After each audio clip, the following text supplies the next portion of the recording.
Ils ont tous ri quand j'ai hérité de la Bible et je les ai laissés faire. Je ne suis pas le genre de personne que les gens voient vraiment du premier coup. Professeur dans le public, voix basse, pas de précipitation dans les mots. 11 ans à expliquer que les mots ont du poids pendant que toute ma famille pariait que je n'en avais aucun. C'est moi qui suis restée avec Mamie Perpétue pendant les 3 dernières années. Les médicaments contrôlés, le bain assisté, les nuits de fièvre. Les oncles apparaissaient à Noël, envoyaient de l'argent quand ils s'en souvenaient, disaient qu'ils étaient à l'étroit. Moi, je notais, pas dans un carnet, dans le corps. Le déclic s'est produit dans son salon, 2 jours après l'enterrement. Maître Augustin lisait le testament et les 3 oncles échangeaient des sourires de gens qui avaient déjà fait le calcul dans leur tête. La maison divisée en 3, l'épargne divisée en 4. Juste, raisonnable. Puis il est arrivé à mon nom, arrivé pour Thérèse, la vieille Bible du grand-père. Claude a ri, pas méchamment, de surprise, ce rire involontaire qui est pire que le calculé parce qu'il est le vrai. Marc a souri du coin de la bouche. Edmond a regardé le plafond. Les épouses ont échangé des regards que je connais bien. Le regard de celles qui ne m'ont jamais prise au sérieux et qui viennent de recevoir une confirmation. J'ai pris la Bible. J'ai regardé Maître Augustin. Il a fait un geste minimal de la tête. Ce n'était pas une confirmation. C'était un encouragement. Le geste de quelqu'un qui a gardé un secret pendant 9 ans et peut enfin respirer. J'ai ouvert à la page 73. Avant de te dire ce qui était écrit à la page 73, j'ai besoin de te raconter ce qui s'est passé durant les 3 ans qui ont précédé. Parce qu'un héritage, ce n'est pas ce qui est écrit sur le papier. C'est ce qu'on construit dans le corps, décision après décision, nuit après nuit, jusqu'à ce que le compte se solde enfin dans une salle avec un notaire et des sourires qui n'auraient pas dû exister. Le premier été a été l'été où j'ai compris que j'étais seule dans cette affaire. Claude a appelé en février quand Mamie Perpétue avait reçu le diagnostic d'insuffisance cardiaque légère et que le médecin avait été clair. Elle aurait besoin d'une présence constante. Il a appelé, demandé comment j'allais, dit que la situation était compliquée parce que Julie, sa femme, venait de commencer un master et que la vie était chargée. J'ai écouté. J'ai dit que je comprenais. J'ai raccroché et appelé l'école pour dire que j'aurais besoin de réduire mes heures l'après-midi. Marc a envoyé un SMS. Il disait qu'il pensait qu'engager une aide soignante serait plus approprié, qu'il s'était renseigné et que ça coûterait environ 2000 € par mois. Il demandait si je pensais que mamie aurait les moyens de payer ça. J'ai répondu que je vérifierais. J'ai fait les comptes de sa retraite. La retraite ne couvrait pas. Je n'ai plus répondu. Edmond n'a rien dit pendant 15 jours. Quand il a appelé, il a dit qu'il était à court. Je n'ai pas demandé ce que ça voulait dire. Je savais déjà. Alors je me suis organisée. École le matin, mamie l'après-midi, mamie au milieu de la nuit quand son corps le réclamait. J'avais un appartement loué à 5 rues de chez elle. Une chambre, un petit salon, les plantes que j'entretenais à la fenêtre parce qu'elles me donnaient la sensation d'avoir encore une vie au-delà de celle que je vivais. Les 6 premiers mois, j'ai fait l'aller-retour chaque jour. Après un épisode de chute dans la salle de bain où elle était restée sur le sol 40 minutes avant que j'arrive, j'ai pris mes affaires essentielles et j'ai commencé à dormir dans la chambre de débarras. Les plantes sont mortes. Je ne pouvais plus aller les arroser. Les oncles passaient. C'est le détail que les gens de l'extérieur ne comprennent pas. Ils n'étaient pas absents dans un sens physique absolu. Ils passaient. Claude venait une fois par mois, restait 2 heures, parlait avec mamie de foot et de politique, prenait le café avec le gâteau que j'avais fait et repartait avec l'allure de quelqu'un qui a rempli son devoir. Marc apparaissait les jours fériés avec un sac de supermarché. Les sacs avaient toujours le même contenu. Une pomme, des petits gâteaux, une briquette de jus. Edmond disparaissait des semaines puis envoyait de l'argent dans un virement sans message, le genre de virement qui fonctionne comme une demande de silence. Je recevais, je ne remerciais pas, je ne me plaignais pas, je notais. Le jour où la couche gériatrique était devenue nécessaire et où j'avais acheté la première boîte sans prévenir personne parce que c'était plus rapide qu'attendre la négociation sur qui allait partager le coût. le jour où le médecin avait prescrit le 2e médicament contrôlé et où j'étais allée à la pharmacie avec mon propre argent, parce que la pharmacie devait être ce jour-là, pas quand Claude confirmerait le virement. La nuit où mamie avait fait de la fièvre et où j'avais passé la nuit à changer la compresse froide sur son front toutes les demi-heures jusqu'à l'aube. Et le lendemain matin, Marc avait envoyé un message demandant comment elle allait et j'avais répondu mieux, en un mot, parce que c'était la quantité exacte de mots que ce message méritait. Ce n'était pas du ressentiment, ou du moins pas seulement. C'était de l'observation. C'était la professeure de français en moi qui enregistrait le vocabulaire. La langue que mes oncles parlaient était la langue de ceux qui veulent appartenir au résultat sans appartenir au processus. J'apprenais chaque conjugaison de cette langue avec l'attention de quelqu'un qui en aura besoin plus tard. Le jour où tout est devenu clair était un jeudi d'avril, 2 ans avant l'enterrement. Claude avait appelé la veille pour dire qu'il viendrait avec Marc et qu'ils avaient des sujets de famille à aborder. J'avais même pensé que c'était pour réorganiser la dynamique des soins, peut-être un système de relais, peut-être embaucher quelqu'un pour m'aider les week-ends. J'ai fait du café, j'ai acheté des petits en gâteau. Mamie était dans un bon jour, assise dans le fauteuil du salon avec la Bible sur les genoux. Elle avait toujours la Bible sur les genoux, toujours en train d'ouvrir à des pages dont je ne comprenais pas la logique du choix, mais qu'elle trouvait avec la certitude de quelqu'un qui sait exactement où il a rangé ce dont il a besoin. Ils sont arrivés à 10 heures du matin. Claude avec cette posture de fils aîné qui s'approprie le centre du salon comme si l'espace lui appartenait naturellement. Marc silencieux, observant. Ils ont pris le café, mangé les gâteaux, demandé des nouvelles de mamie. Elle a répondu avec la voix qui devenait déjà plus faible, mais qui gardait cette précision dans les moments qui comptaient. Puis Claude m'a regardé avec l'expression de quelqu'un qui est sur le point de rendre service. Il a dit que la maison où habitait mamie, la maison où je dormais dans la chambre de débarras depuis 14 mois, était un bien immobilier de valeur significative dans le centre historique. Il a dit qu'ils avaient beaucoup réfléchi, que la situation de mamie était délicate et que le moment de vendre était maintenant, pendant que le marché était favorable et que l'argent de la vente entrerait dans le partage futur, mais qu'ils auraient besoin d'un accord familial avant tout mouvement officiel. Et que naturellement, dans ce scénario, mamie perpétue pourrait être transférée dans un établissement adapté. Il y avait un endroit en dehors de la ville, avec une bonne réputation. Les mensualités n'étaient pas bon marché, mais avec le produit de la vente, ça couvrirait pendant des années. J'ai tout écouté. J'ai fait cette expression que j'utilise quand un élève dit quelque chose qui va nécessiter une réponse soigneuse. Les yeux légèrement mi-ouverts, la tête inclinée, le silence de quelqu'un qui traite et non de quelqu'un qui approuve. Marc a ajouté que c'était beaucoup de responsabilité pour moi de porter ça seule, que la famille devait s'entraider, que c'était une solution qui bénéficiait à tous. Il a dit le mot sacrifice 2 fois, il a dit le mot famille 4 fois. Il n'a pas dit une seule fois le mot Thérèse. Mamie regardait par la fenêtre pendant toute la conversation. J'ai remarqué qu'elle avait fermé la Bible quand Claude avait commencé à parler. J'ai remarqué que ses doigts étaient serrés sur la couverture en cuir.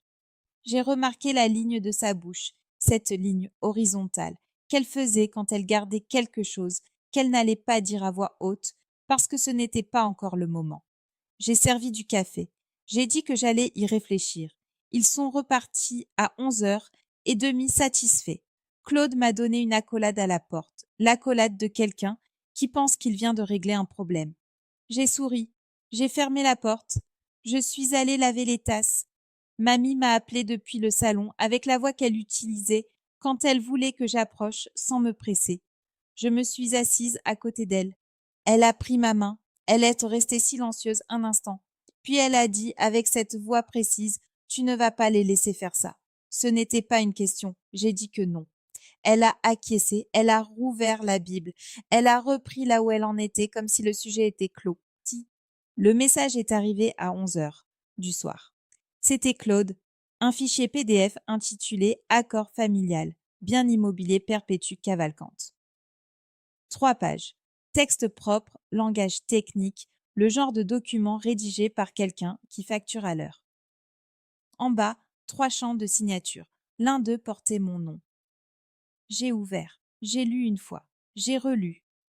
C'était tout ce qu'ils avaient dit ce matin-là, mais sur papier. La maison serait vendue. Mamie Perpétue irait dans l'établissement. Je m'engageais à quitter les lieux dans les 90 jours.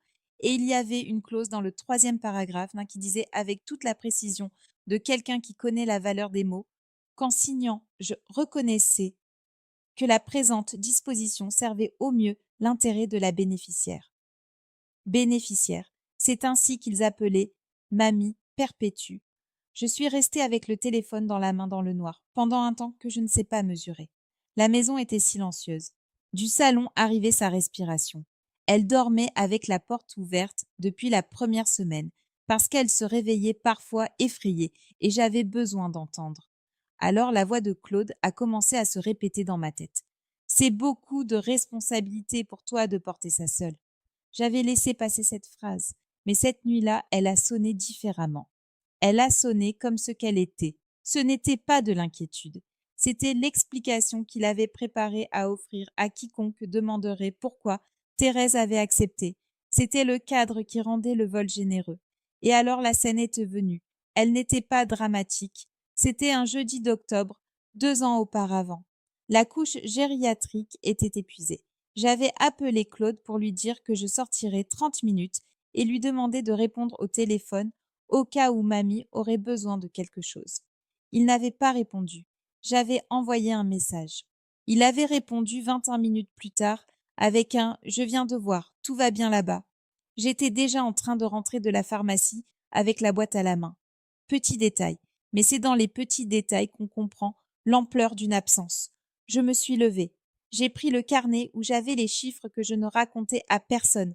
Chaque achat de médicaments avec mon propre argent. Chaque consultation, chaque nuit blanche, date montant, reçu quand il y en avait un, 2 ans et 3 mois de tableur humain. J'ai ouvert le contact de maître Augustin. Il était tard. Ce n'était pas l'heure d'appeler un notaire. J'ai appelé. Il a décroché à la 3e sonnerie avec une voix de quelqu'un qui ne dormait pas. J'ai dit que j'avais reçu un document. J'ai dit ce que le document demandait. J'ai dit ce que j'avais besoin qu'il fasse. Maître Augustin est resté silencieux 5 secondes.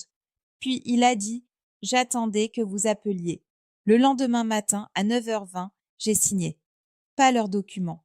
Le mien, la demande de représentation formelle, moi comme responsable principal de toutes les décisions de santé et de résidence de Mamie Perpétue, avec l'approbation expresse et signée de Mamie elle-même un après-midi où elle était lucide et savait exactement ce qu'elle faisait. Maître Augustin avait gardé ce papier pendant des mois en attendant que je le demande.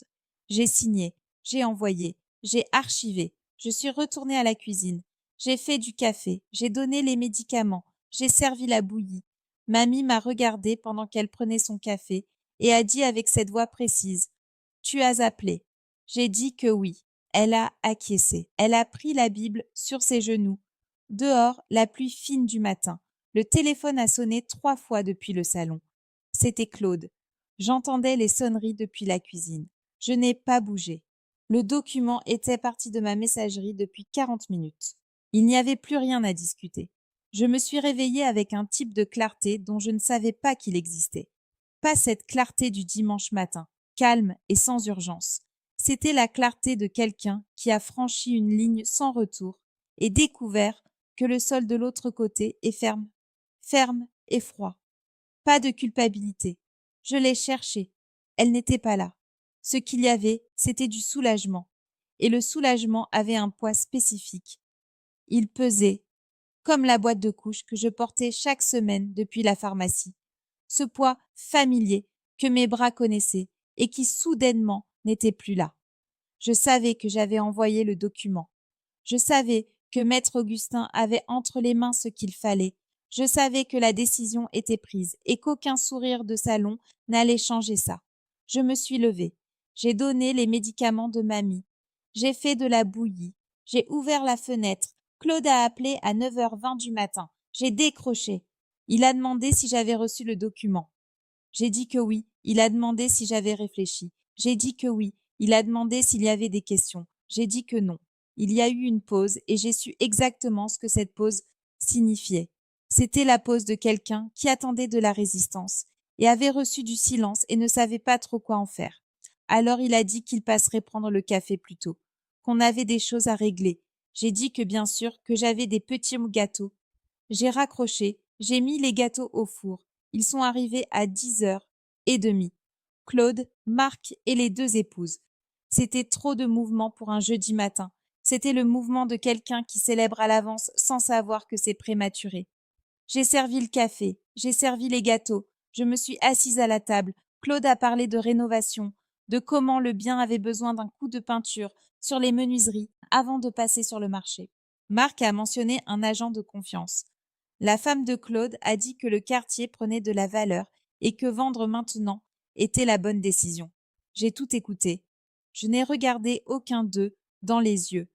Pas parce que j'avais peur, parce que je savais ce qu'il y avait dans les miens. Mamie Perpétue est restée silencieuse dans le fauteuil, avec la Bible sur les genoux pendant toute la conversation. Quand Claude a traversé le salon pour aller voir le jardin, elle m'a regardée. Juste ça. Elle m'a regardée avec ce regard de 84 ans, qui contenait toute la patience du monde et aussi toute la certitude. J'ai cligné des yeux une fois. Elle est retournée à la Bible. Dans les jours qui ont suivi, j'ai appris ce que c'est que d'utiliser son propre visage comme instrument. Ce n'est pas mentir, c'est choisir ce qu'on livre. Je livrais l'expression de quelqu'un qui réfléchit, qui pèse, qui n'a pas encore décidé. C'était une performance qui me coûtait peu parce que j'avais déjà décidé. La décision était enregistrée chez le notaire. Elle dormait tranquillement dans les archives de Maître Augustin. Elle n'avait pas besoin de moi pour exister. Claude envoyait des messages demandant si j'avais abouti à une conclusion concernant le document. Je répondais que j'y réfléchissais encore, que c'était beaucoup, que j'avais besoin de digérer. Il répondait avec patience, la patience de quelqu'un qui croit faire preuve de patience avec quelqu'un qui a besoin de temps, pas la patience de quelqu'un qui sait que le temps est déjà passé. Je le laissais avoir cette patience. C'était généreux de ma part. Marc a appelé le mercredi pour dire qu'il avait parlé avec l'agent, que le bien partirait probablement pour un montant qu'il a mentionné avec la voix de quelqu'un qui révèle une bonne nouvelle, que la part de chacun serait confortable, que je pourrais enfin avoir une vie. Ces mots, enfin avoir une vie. J'ai écouté. J'ai dit que je comprenais. J'ai raccroché et je suis retournée corriger les rédactions des élèves de troisième empilés sur la table de la chambre de débarras. Le pire moment est venu un vendredi. Claude était venu rendre visite à mamie. Une des visites mensuelles. Café et football. Ces visites qui duraient 2 heures et ne coûtaient rien. J'étais dans la cuisine quand je l'ai entendu dire à sa femme dans le couloir, à voix basse, mais pas assez basse, que Thérèse allait enfin pouvoir respirer, que tout ça était trop lourd pour une seule personne, qu'au fond c'était un service à lui rendre. Un service. Je suis restée immobile avec la cuillère en bois dans la main. Puis il est entré dans la cuisine. Il a vu que j'étais là. Il n'a pas bégayé. Claude n'est pas le genre d'homme qui bégaye. Il a simplement souri avec ce sourire de fils aîné qui s'approprie le centre de n'importe quelle pièce, comme si l'espace lui appartenait naturellement et a dit « Tu vas voir, Thérèse. Quand tout ça sera réglé, tu auras la vie que tu mérites. » J'ai souri. J'ai souri les lèvres fermées, les yeux légèrement baissés, l'expression de quelqu'un qui reçoit de l'affection et ressent de la gratitude. À l'intérieur, il y avait une ligne horizontale, la même ligne que j'avais vue sur la bouche de mamie quand elle gardait des choses qui n'étaient pas encore le moment de dire. La vie que je méritais. Il ne savait pas pour le document. Il ne savait pas pour l'appartement. Il ne savait pas pour le compte. Il ne savait pas que la décision avait été prise depuis des semaines, enregistrée, archivée, attendant simplement que le temps fasse ce que le temps devait faire pour se fermer. J'ai servi le café. J'ai dit que oui, que ça allait être bien. Claude a pris la tasse satisfait, et j'ai pensé, pendant que je lavais la cuillère dans l'évier, qu'il existe un type de victoire qu'on ne peut ressentir pleinement que lorsqu'on est encore seul avec elle, pendant que l'autre camp rit encore, planifie encore, distribue encore ce qui n'est plus à eux à partager. Mamie a appelé depuis le salon. C'était l'heure du médicament. Je me suis essuyé les mains sur le torchon. Je suis allée. C'est l'anniversaire de Marc qui m'a mis face au test, le plus difficile. Ce n'était pas un dîner intime, c'était le genre de réunion que la famille fait quand elle veut paraître unie. Une grande table chez Claude, cette maison à 3 niveaux, avec un barbecue et des serviettes brodées dans les toilettes des invités. La femme avec un tablier en lin, les enfants adolescents qui apparaissent pour manger et disparaissent dans leur chambre. J'y suis allée parce que ne pas y aller aurait été une déclaration. Et je n'étais pas encore prête pour les déclarations. Je me suis habillée avec soin. Pas pour impressionner, pour ne pas attirer l'attention. Pantalon noir, chemisier à manches longues, les petites boucles d'oreilles que mamie m'avait données pour mes 30 ans. Le miroir m'a renvoyé la bonne expression. La Thérèse qu'il connaissait, la professeure à voix basse, la nièce dévouée, la femme qui réfléchissait. Je suis arrivée à l'heure. Erreur stratégique. J'ai été la première. Ça m'a donné 40 minutes avec Claude avant que les autres arrivent. Il était animé, cette légèreté spécifique de quelqu'un qui a un plan en route et sent que le terrain est solide. Il m'a proposé un verre de vin. On s'est assis dans le salon. Il a demandé des nouvelles de l'école, de la santé de ma mère, si j'avais bien dormi.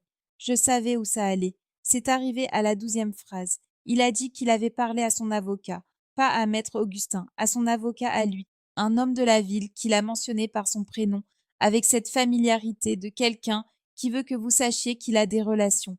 Il a dit que l'accord avait besoin des 3 signatures pour être valide, que tout était prêt de leur côté, qu'il ne manquait que ma partie, que s'il le souhaitait, il pouvait demander à l'homme de venir la semaine suivante. Rendre les choses plus faciles pour moi, plus faciles pour moi. J'ai pris une gorgée de vin, lentement. À l'intérieur, il y avait une ligne horizontale que je connaissais bien. À l'extérieur, il y avait la Thérèse qui réfléchit, la Thérèse qui n'a pas encore décidé, la Thérèse qui reçoit l'attention avec une gratitude visible dans les yeux. J'ai dit qu'il n'avait pas besoin de faire venir quelqu'un. J'ai dit que j'avais déjà parlé à maître Augustin. J'ai dit que c'était en cours. En cours. Le mot était techniquement exact. J'avais mis en cours. J'avais mis en cours le document qui m'intéressait, pas lui, des semaines auparavant. Mais Claude a entendu en cours et a entendu ce qu'il voulait entendre, ce que les Claudes de ce monde entendent toujours quand quelqu'un utilise des mots à plusieurs couches. Il a souri, il a légèrement tapé ma main. Il a dit que très bien, que ce serait simple. Simple.